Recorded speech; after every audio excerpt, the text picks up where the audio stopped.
Okay, I'd like to call Woodbury County Board of Adjustment meeting to order. Today's date is September 6th and the time is 6 o'clock. The members present are Bob Roulette, Pam Clark, Tom Thiessen, and Daniel Hare.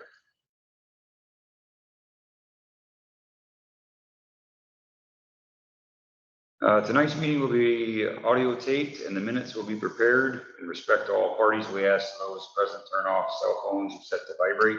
Those in attendance are asked to legibly complete the attendance sheet upon the front table. I'd like to take a moment to review the procedures that the board will follow tonight. First, the board will handle the normal housekeeping agenda items, and for each application on the agenda, I will open the public hearing on the item. Planning and zoning staff will then present the staff report, including staff recommendation. Any letters or other communication received from the public prior to the hearing will be entered into the record. The applicant will then have the opportunity to present his or her case and respond to the staff report. Next, we will hear comments from the public. If you would like to speak, either in support of or against the application, you must come to the microphone. Please state your name and address for the record. All interested parties shall be heard, but repetitious comments should be avoided. Repetitious or irrelevant comments may be ruled out of order by the chair. I ask that you remain respectful and courteous with all your comments at all times. After all public comments have been heard, the staff and applicant may make a closing statement. The hearing shall then be closed by motion and a vote. Thereafter, no further comments from the staff, public, or applicant may be heard unless asked for by the board. The board shall then deliberate the case and may ask questions of the applicant, staff, or any party offering testimony. However, such questions do not reopen the hearing for additional comments from the public unless so requested or approved by the board. The board will then formulate and vote on a motion. The motion will typically either grant or deny the requested application. Do I need to continue with this, or is this just kind of the rules? It's kind of your call. Okay. Okay. For practice, I will continue then. All that. Any board member who has ex parte communication to place in the record of this meeting should do so prior to the beginning of deliberation of the respective agenda item. Any person desiring to appeal the board's decision to a court of record may do so within 30 days after the filing of this decision with the Planning and Zoning Office. Okay. So I believe are there any public comment on matters not on the agenda? There is nobody on the phone. Nobody here. Okay, so we do not have any public comments. Do I need to close? I don't need to close anything there, do I? Okay. I ask that somebody from the board would make a motion to approve the minutes from the previous meeting. I so move. Okay, we have a motion by Pam. Second by Tom. Do we have any further discussion? Okay. So we have a motion and a second. All in favor, say aye. Aye. All opposed, same sign. Okay, motion carries. Items of business. Looks like we have information and discussion, remaining regulations for temporary or special events. So I guess I will turn that over to you, Dan. Yes. Just some background. The Board of Supervisors, in particular, Chairman Radig and Supervisor Taylor, had referenced as soon as tonight about an issue concerning RAGBRAI and special events. Our zoning ordinance, we found out this summer, and it's kind of surprising how many years RAGBRAI has been through here. We found an error, or not an error, but an issue with the ordinance as it comes to permitting temporary type of events or temporary scenarios where a vendor of some sort basically go to a property like either a food truck or type of to facilitate along the RAGBRAI route. Of course, there's areas within Woodbury County where there's quite some distance between two towns, and the particular route that they looked at this time around definitely added some time and distances between the towns. The county had the request for different food trucks or vendors to have the ability to set up to provide water or snacks or food kind of around that RAGBRAI trail, but we could not find areas within the zoning ordinance that would actually facilitate that because ag land, agricultural preservation, agricultural estates, of course, they enjoy the agricultural exemption that farmers have, but folks that just have homesteads that are out there do not have the ability to get the permitting. They were to, maybe lease out a portion of the front of the land to have an activity that is going on for that very temporary event to set something up. And so we ran into a scenario that started with the typical, the county was asked to approve a liquor license for a particular location out there. And we had to tell them, no, it does not meet the zoning. So they bring it up to the auditor's office, and the auditor immediately rejects it based upon not meeting the zoning. And so when liquor licenses are issued, our officer, regardless, are asked to meet the zoning. Now, I recall a couple of years back, we did a conditional use permit here for the fair. The fair, of course, is general commercial. We look at our land use table, and we have the ability as a zoning commission board of adjustment to review a particular case, and the use of alcohol at the fair was in there and allowed the ability for it to be reviewed. And so the point where I'm kind of getting at is we don't really have language that will allow maybe a 24-hour or maybe a couple day type of event for events such as RAGBRAI that would either allow the zoning official or allow the board to review the scenarios. And so what I'm tasked with right now by the supervisors over the next couple of weeks or so is to bring them a proposal that would sort of look at this issue in a reasonable way. And they're looking at it more so not involving alcohol, but looking at it for just the general special event where can somebody use that portion out in front of their lawn to do something, a temporary event.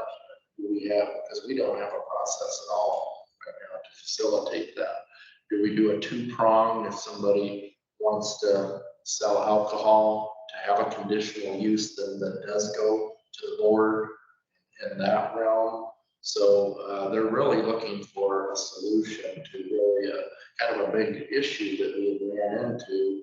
And I spent quite a bit of time this summer when RAGBRAI put that request in, and I wish they had put it in sooner so that we could come to the Board of Adjustment, come to the Zoning Commission, talk about it in further detail on what a possible solution would be.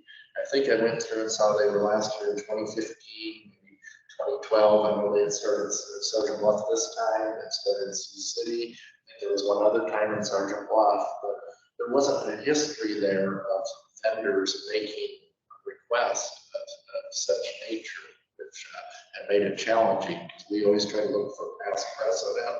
Has there been a ruling or a decision made by previous zoning administrators, or was there something out there that may have faced board approval at some point? But we were all kind of perplexed. So in the past, it was more like go ahead, just people just did it without the request or anything then. It's possibly, and what really facilitated it this time is all property owners have a right to use their property in a way for non-commercial purposes. You could set up out on your lawn, have a bucket of water there, do a free will donation scenario. But it's not set up for commercialized. You go to charging something or putting a price on it, that's where you do. Yeah, that's kind of where we were at this point in time. I know that so the only way that we could kind of even support it from our zoning office was to say, we can't do it because our land table use land, so all of that is pretty much commercial based activity. People making income off of those kind of uses. And folks come in here for borrow bids or various other scenarios before the board. That's usually an economic element that people are gleaning income off of the use of the land in some way. So using that as kind of the unit of analysis there, you have a full right to put a cooler out on your property and share that. a couple of weeks back when zoning commission met, and I brought this in your packet tonight. This is actually the county where Des Moines is at, Polk County. And Polk County actually has this type of language in their ordinance where they permit special events as a conditional use permit.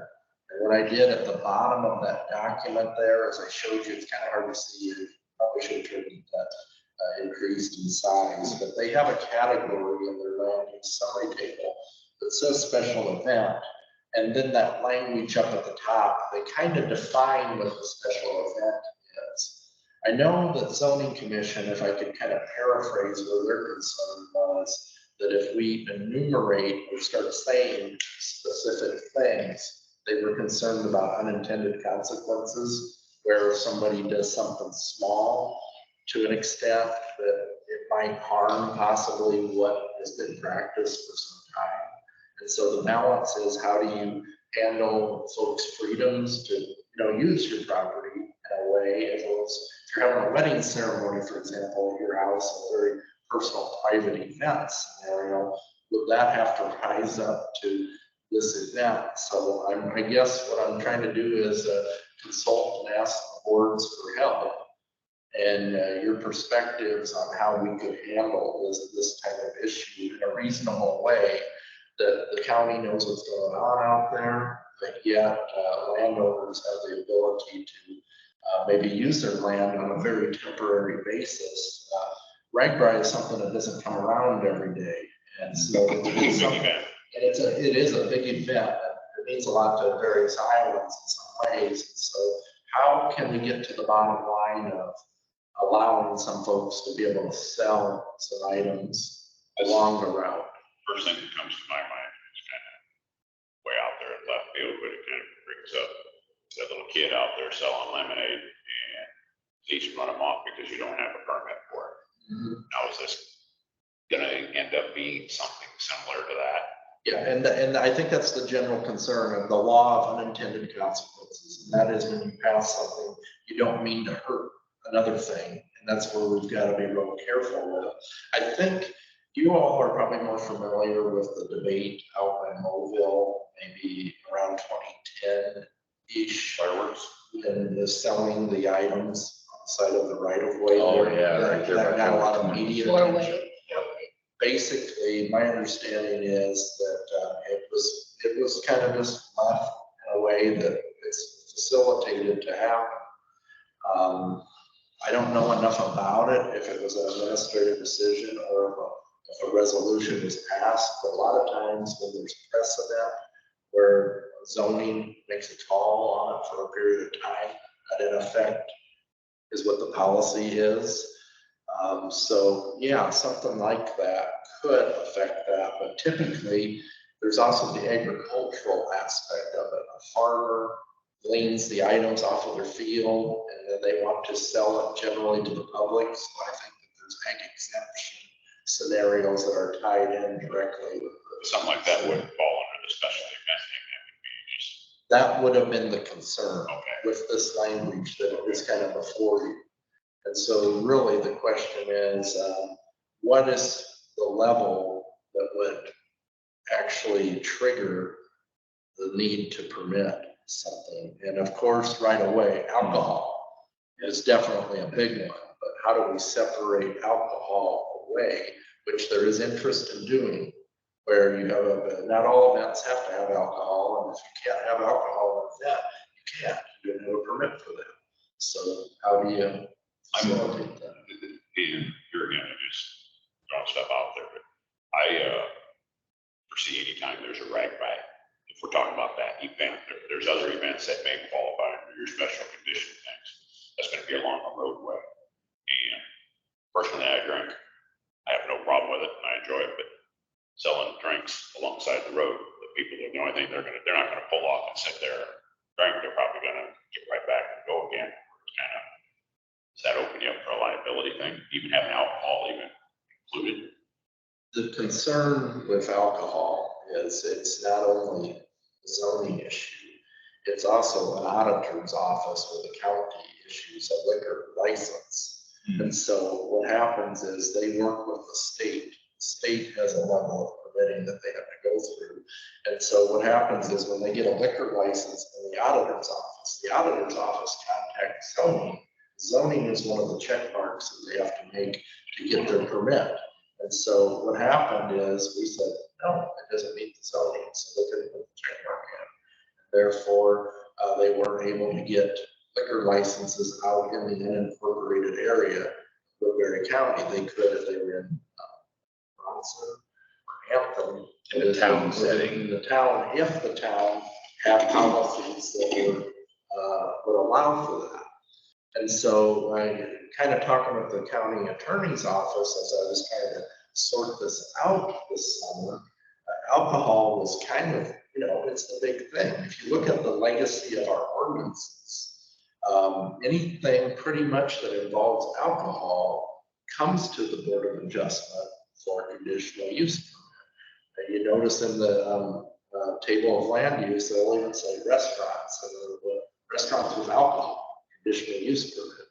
And a lot of that has to do with as being a catch-all permit. Say, okay, you have to do this. Does this area fit for alcohol? Did you appropriately work through the state to get your licenses? If you have not, then we'll end up probably recommending, and maybe you would adopt a resolution that states that you must receive all state, federal. We kind of use that line a lot in those resolutions that they meet the state criteria and everything from that perspective. But when you all approve that conditional use permit, you give the thumbs up to the zoning, which gives the auditor's office the ability to say they meet the zoning, and then therefore the supervisors ultimately vote on approving those permits. So it's multi-layered. It is very intricate. If you sell food, you have to reach out to the health department, Siouxland District Health, and to see if what you're selling is a packaged items. I know that they have different criteria. If you're selling like pre-processed cookies or something in a packet, or bottles of water or other non-alcoholic beverages, there would be regulations involved there. And so I guess the clean way to say it is, I'm kind of seeing it as a line in the sand. Do we do something more that there's less liability when alcohol is not involved? Alcohol is your centralized liability where there would be a concern. But there's special use permits at different points where somebody could fill out a general application and say, okay, we're holding this event at this property on this parcel. We're going to do it between 8 a.m. 5 p.m. on this date, very specific. And I've seen proposals out there where they have the county engineer look at it and the sheriff's department look at it. Then they give the zoning officials the ability to possibly approve it if alcohol is involved. There may be an issue if alcohol is involved, but you take the same criteria, but yet you make it a formalized conditional use permit. Holding the event here, you have alcohol involved, and you have to take it through the boards. So that's what we're trying to sort out. Again, looking for your assistance, expertise on what you think would be a good fit for your neighborhoods and everything. If that were to, the right-by route or any other type of event. The other concern here is if you fully enumerate special events, and you say festivals, carnivals, circuses, and get very specific on there, you can make things very challenging. You see, they even have church-related or faith-based events kind of in there too, which would be kind of, I think, a little bit more difficult, because I don't see any issue with a church or a different house of faith holding an event on their property as they have the right to do. Mm-hmm. So that's kind of where I think consulting with the county attorney's office in terms of a law of unintended consequences, that's the greatest concern. Anytime you implement a policy, what is the side effect? Did you have any verbal communication with Polk County and what their kind of luck is with this? This has been a consistent problem, but nothing else has been. I have not had enough up to this point, but I fully intend. Are you of the opinion that maybe the special event wording should not be drawn down as tight as what they have at Polk County, where we actually enumerate what it is? Yeah, and that's the concern. I've had some general discussions with the county attorney's office. Putting the word special events in the land table use might be way too broad. It might actually lock down too many things. And so I don't know if we get more specific to something, or if there's a different type of language that we could use that would at least give the thumbs up to. So you're thinking there should be more wording just than special events, in other words. Maybe something, because special events is very broad. Yeah, And it can lock down a lot of things that would be halfway reasonable, as you mentioned, the lemonade stands for the kids and everything. So, You hear that on the news once in a while, so it's like it has happened before.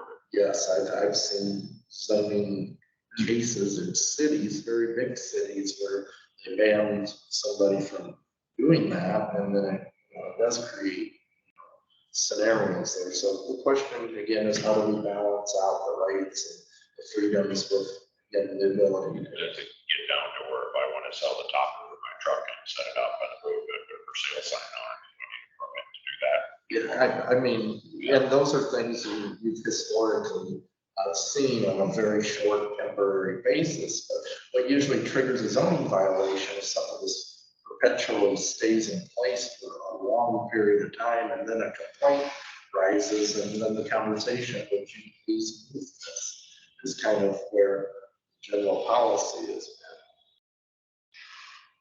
So when you're saying something about special events might not be the word, would you want to broaden that or more restrictive? Well, maybe to protect other events, it has to be a bit more tailored to something. More restrictive then? And I think it has to almost be economically driven, because right now, again, there's nothing in that ordinance that prevents the public from inviting folks onto their land. And there's nothing on there that prevents offering folks free food or free water. It's just that once you start having the economic activity in a sales operation, and then we look at it from a home occupation standpoint.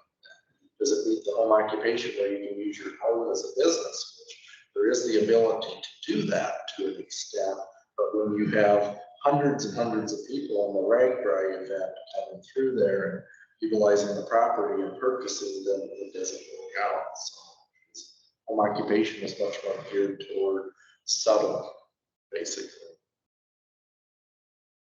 So that's kind of where we're at in terms of how do we find a language that is finesse, that we look specific to, food items, or that's where, again, I think talking that out in groups, and I'll talk to other zoning officials as well, including Polk. But I do think Polk appears to be very regulated by having this language here. You could construe that as, okay, we've got to have a board meeting to sell this item here, which would be, maybe to an extreme possibly.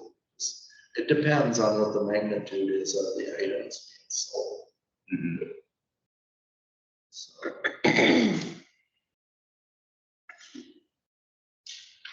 What's your thoughts on it? I mean, not that you haven't been given them, but I mean, you have suggestions.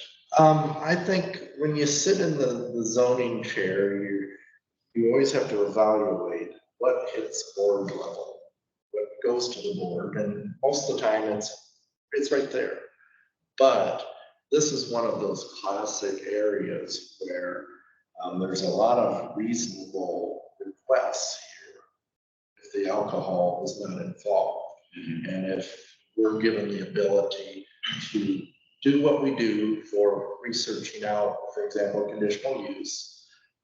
If there was an event and the zoning office was allowed to permit something or say you could do something for 24 hours, we would contact the county engineer, we would contact the health department, we would contact the sheriff's office and ensure that everything is fine from that perspective, and see, if there's any major. That was my suggested potential, is can we put a time limit on this where it's easier, where we don't, if it's just gonna be a 24 or whatever hour event, streamline it a little easier. Would it be too restrictive just to say that, I'll call it special events? I mean, I'm trying to think of any event where you would, I won't say be entitled to, but you would not be reaching out to ask, can I sell booze here tonight? Because there's always alternatives. I mean, I've been involved with Rag Ride before. There's always vendor areas. You know, this where all the vendors set up. That's where they set up. And that's really what we really need to zero in and target is, can you have commercial sales on ag land from a third party? Maybe if you had an existing alcohol license, like just pick the Shranks down in Sloan. They're right there on the corner. They come by, they're within incorporated limits. I'm trying to think, there's a place up by Castaic where it's out in the country. Yeah, Divide Hill. Yeah, Divide Hill, where they already have an existing liquor license. They might be able to, but to get a license, you know.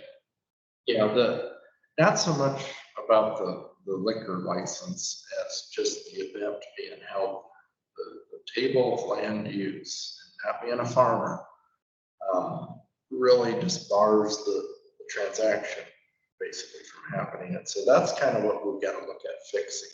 If somebody were to, you could have a vendor out of Salix or Southern Bluff, go and do a mobile truck or something, and make an agreement with somebody kind of halfway between the cities and get permitted or set up for that. And I think that's what they're frankly looking for, that fix. They want to allow that. That you can sell bottled water for a financial gain as part of your business, in between the routes. That's what they're looking for the fix. But again, agricultural preservation, agricultural estates are our primary zoning districts all across the county. And those are the ones that technically we can't place the businesses in there, third-party business, to do that on a temporary basis. In other words, our permanent rules don't mesh well with temporary rules. So how do we create a temporary scenario that may have a 24-hour time clock that says, That would definitely have to be defined, I think, as the time limit.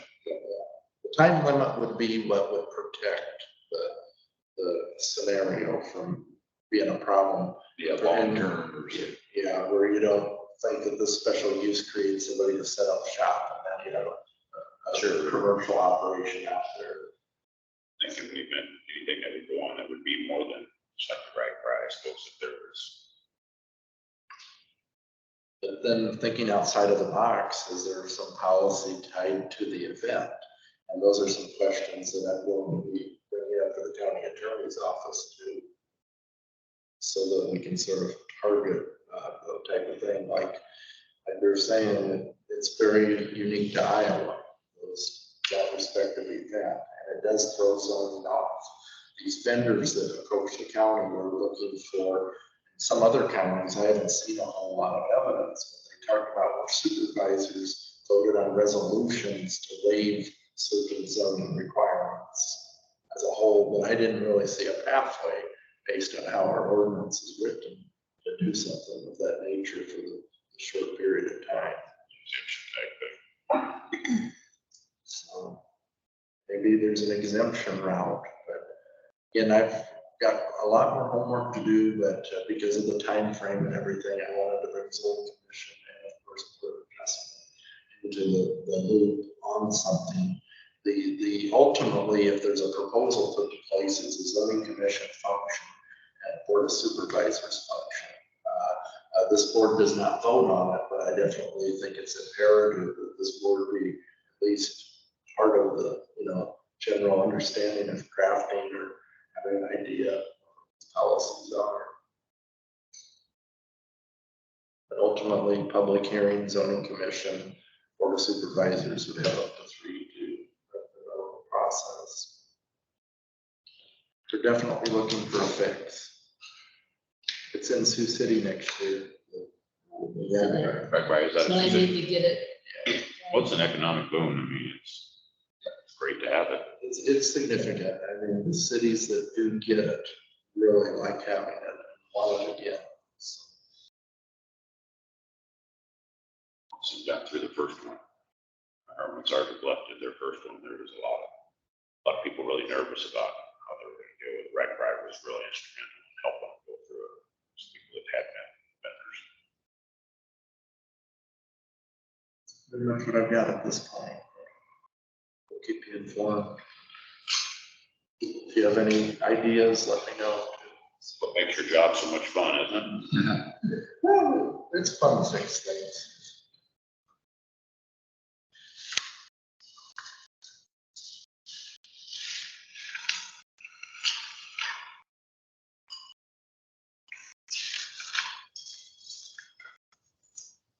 Let's see.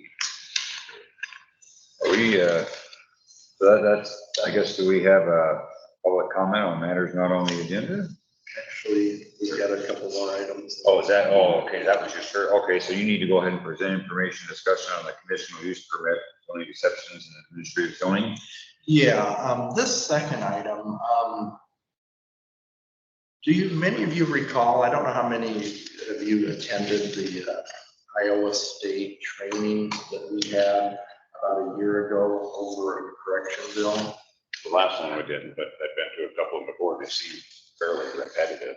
So Correctionville, the Iowa State trainers brought up a PowerPoint, and they have that typical manual, and I think you all have a copy of the Iowa State training guide. And in there, they kind of go back and they refresh us through the conditional use permits, special use permits, variances and everything. And one of the things that was caught me off guard, and I had talked to David at the time about it, was they talked about a conditional use permit as having the same effect as a variance. I hadn't really seen that a whole lot before, where instead of coming to the Board of Adjustment directly and having a direct, say, financial hardship where you can't use the property the way you want, or a practical difficulty as it pertains to the placement of structure, they presented in their program where conditional use permits could actually be used in addition to what you do with uses, also with evaluating land and looking at setback adjustments, similar to what the variance does, but it actually takes away the hardship as it pertains to the financial, where that's a tougher threshold to meet. When all of you evaluate that underneath the variance criteria, we're very familiar with how we run that through to come to a conclusion on whether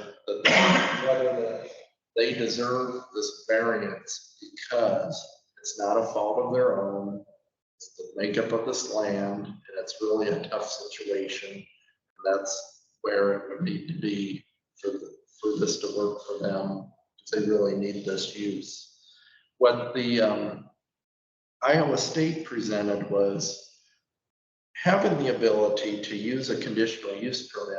Maybe you're not going to meet this specific financial hardship, but you might have an actual bit of a practical difficulty where this isn't the most ideal situation in the world, but if I could come to the board, zoning commission included, neighbors informed included, and ask for a little bit of relief on some type of setback scenario there.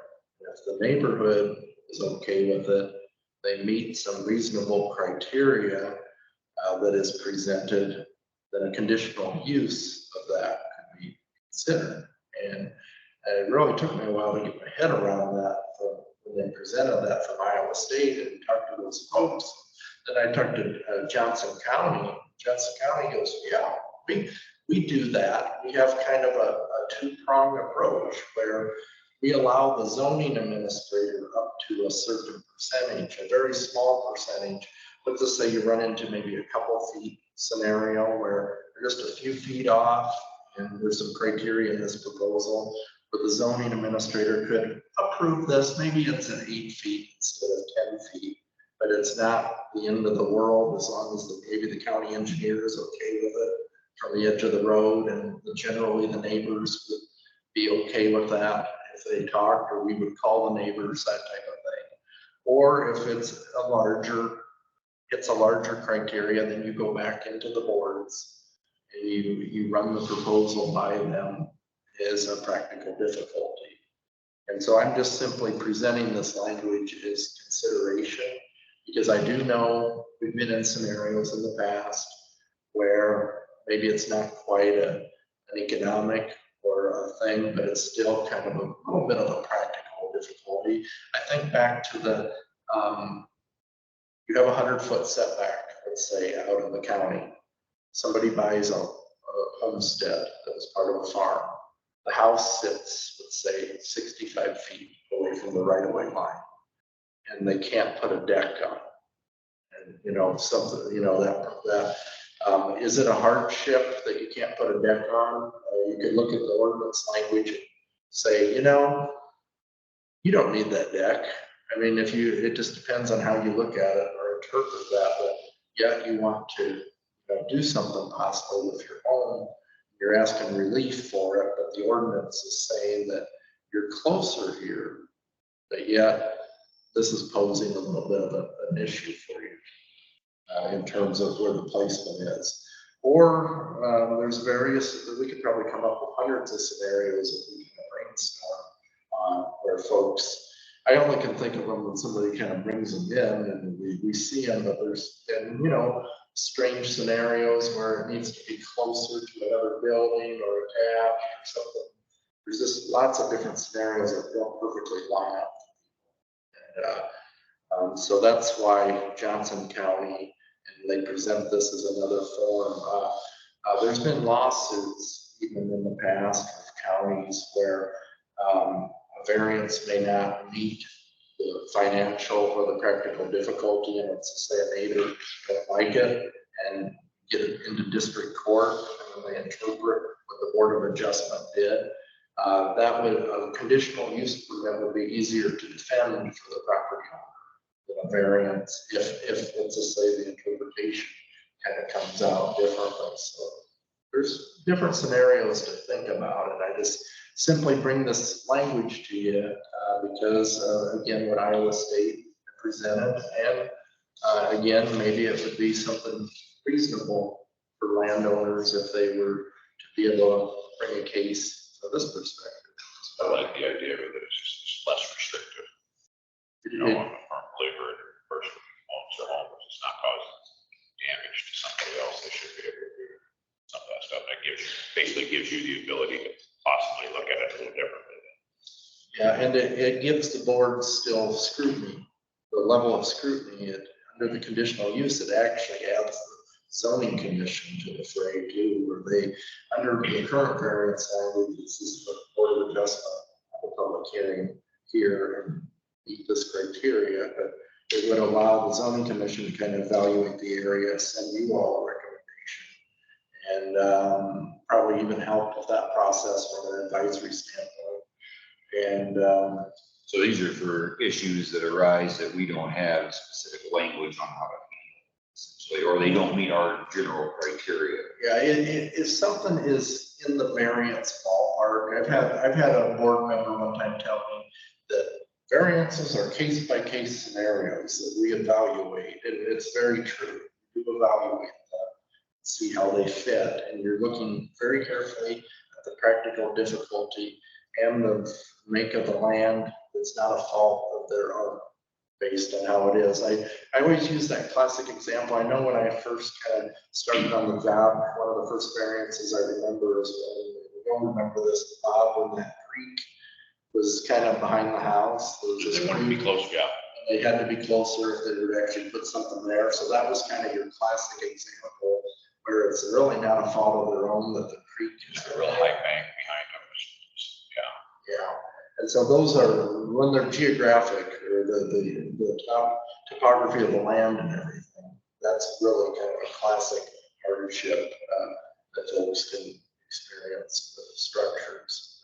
They all are unique, they're all different. It's really tough to have a top-down or a standardized approach to handle every single thing. So it's, how do you be the most reasonable in terms of, you know, criteria and conditional use, according to the folks at Iowa State and Johnson County, just kind of see this as having scrutiny, but allowing a little bit more for consideration.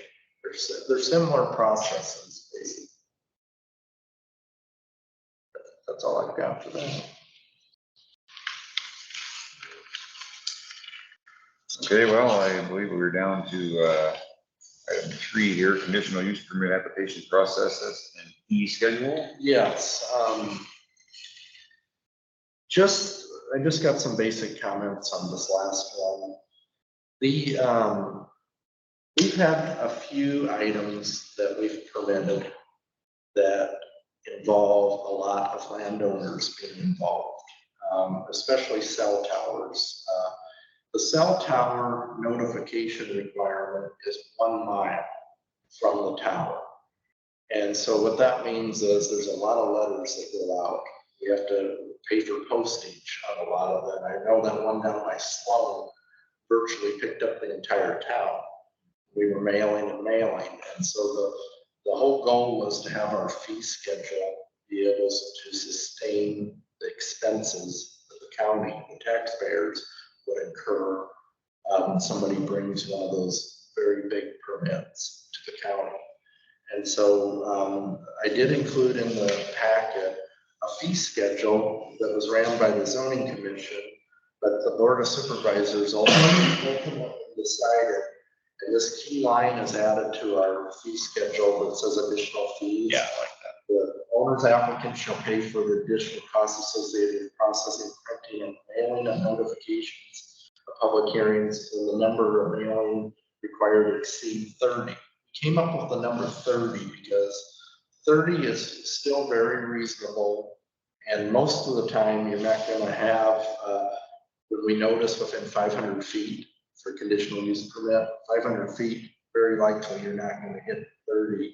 So most of the time the fee will sustain that cost there for them. We do have other permits, potential permits in our land use summary table for like utilities, for example, if a pipeline permit or something like that were to ever come through the boards, there's going to be a significant amount of public noticing. So the whole goal with the fee schedule is to be able to have a fair way to point out that there's a criteria.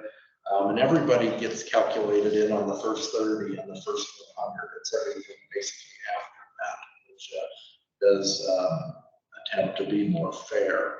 We have the more significant applications, whether it's a pipeline or a telecommunication tower that would come through as a conditional use permit. So that's pretty much what I got there, other than I do want to mention that I did include a copy of the conditional use permit application in here for you. This is the one we work off of all the time. It hasn't changed. The application itself has not changed. Okay, because that was segregated. What's the same?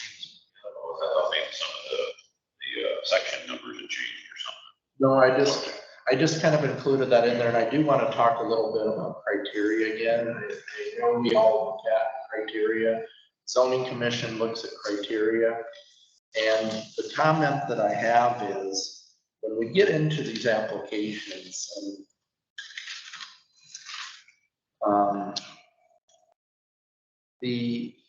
where it says provide a statement to why you feel the conditional use is requested, is authorized as the conditional use in the zoning district within which the property is located.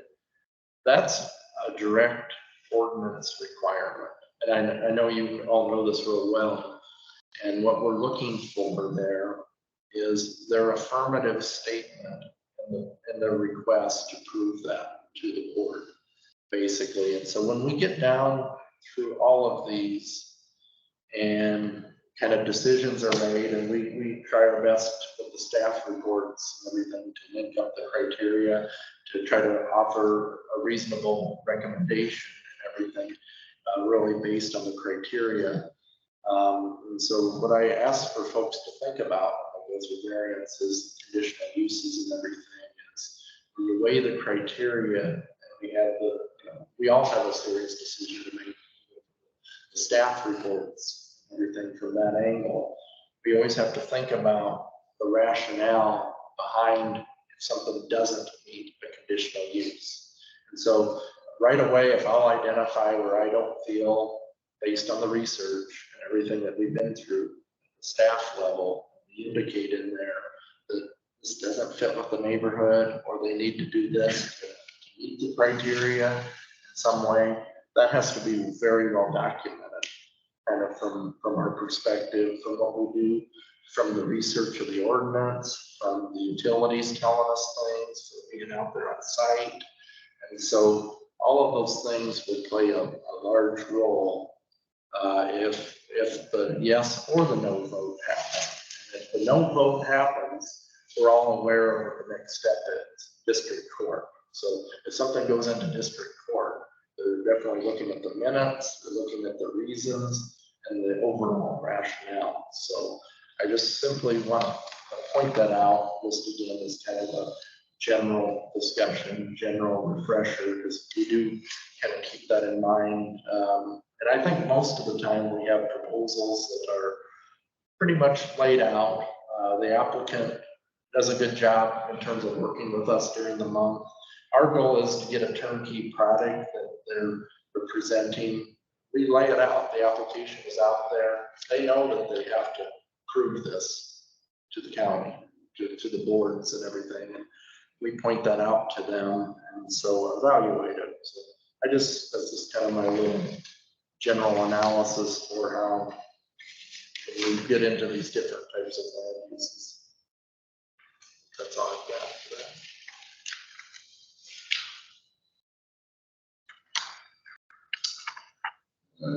Okay, is there any public comment on matters not on the agenda? Anybody on the phone or?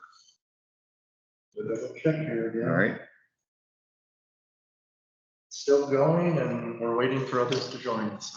okay, so we need to formally close the, Unless there's comment or inquiries. okay, so we don't have to close it if there is no one present. Or close the public hearing. No, that's just a general agenda. So, public hearing. Okay, we're down to any board member comment or inquiries from anyone? I'm gonna say you guys, us not having to meet show is a sign that the planning and zoning, the documents are in order because we don't need special conditions. I mean, or variances, I should say. So, thanks for being thorough on all of that.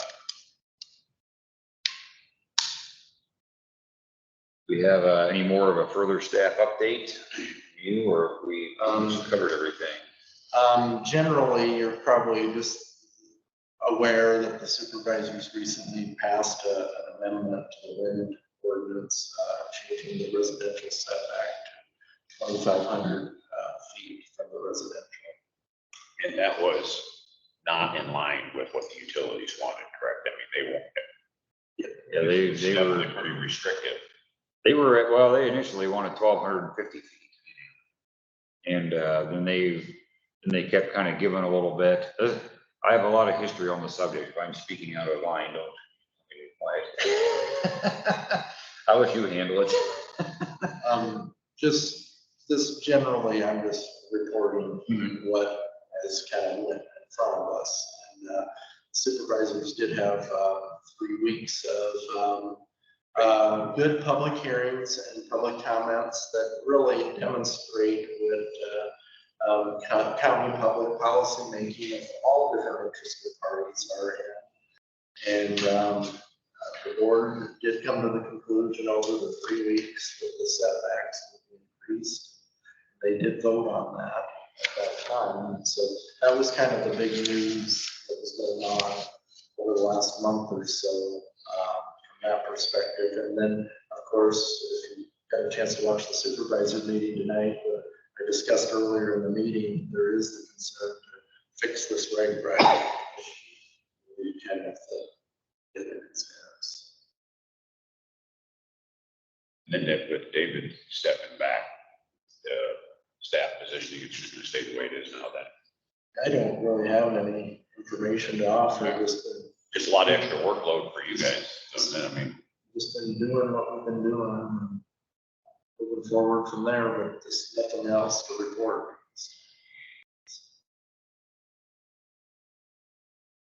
That's all I've got for staff. Okay. There's no other business from any of you guys. I guess I would entertain a motion to adjourn. Motion by Bob, second by Tom. Any further discussion? All right, motion adjourned, or meeting adjourned. Oh.